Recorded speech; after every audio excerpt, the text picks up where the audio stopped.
사망자 9명을 포함해 16명의 사상자를 낸 서울시청 역주행 사고 관련 소식입니다.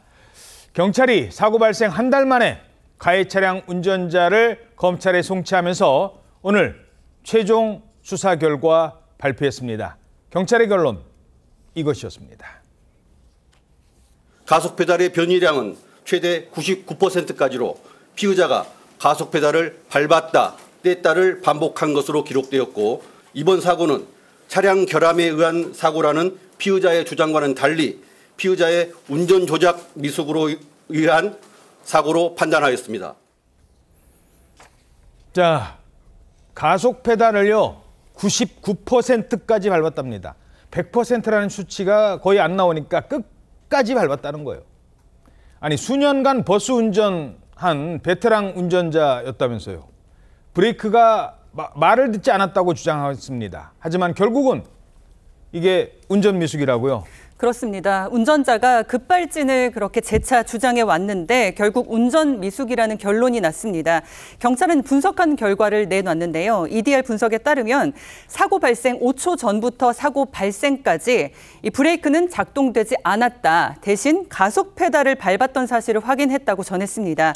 가속 페달을 최대 99%까지 밟았는데, 그러니까 엑셀을 밟았다 뗐다 반복한 것으로 기록이 됐고, 그리고 마지막 차량이 그 브레이크 등이 뜨면서 이제 서서히 멈추는 영상 저희도 많이 보여드렸잖아요. 예, 그때서야 이제 제동 페달, 그러니까 브레이크를 밟아서 멈춰선 것으로 파악이 됐다, 이렇게 밝혔습니다. 그러면서 경찰은 사고 당시 피의자가 신었던 오른쪽 신발 바닥에서 확인된 정형 문양이 엑셀과 일치한다는 분석 결과도 나왔다고 덧붙였습니다. 정형 문양이 엑셀과 일치한다. 그게 바로 신발 자국입니다. 그래픽 다시 한번 보시겠습니다. 바로 저건데요.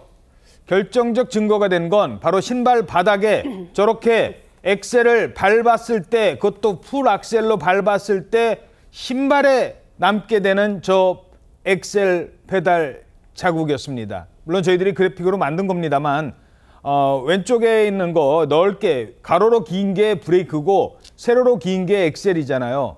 근데 신발을 봤더니 저렇게 세로로 긴 엑셀 자국이 남아 있었다는 겁니다. 자, 그런데 이게 급발진이냐 아니냐, 이것보다 더 궁금했던 게 하나.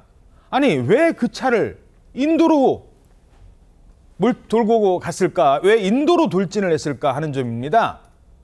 그런데 이 운전자 속도 줄이려고 그랬다? 그런 말을 했다고요? 사고 당시 차량이 최고 시속 107km로 인도로 돌진했습니다. 피의자 경찰 조사에서 범행을 부인하면서도 주행 중에 가드레일을 충격하면 속도가 줄어들지 않겠냐는 생각으로 충격했다고 진술했습니다. 뿐만 아니라 인도로 갈 때 사람들은 보지 못했다고 진술한 것으로 알려지고 있는데, 차량 조작 과실이 인정되고 인도로 돌진한 사실이 인정되는 이상 사람을 보았는지 여부는 범죄 성부에 영향을 미치지 않습니다. 현재 피해자 측과 합의는 이루어지지 않았고 유족 전원이 피해자의 처벌을 원하고 있다고 전해지고 있습니다. 자, 검찰에서 어떤 결론이 나올지 끝까지 지켜봐야 될 것 같습니다.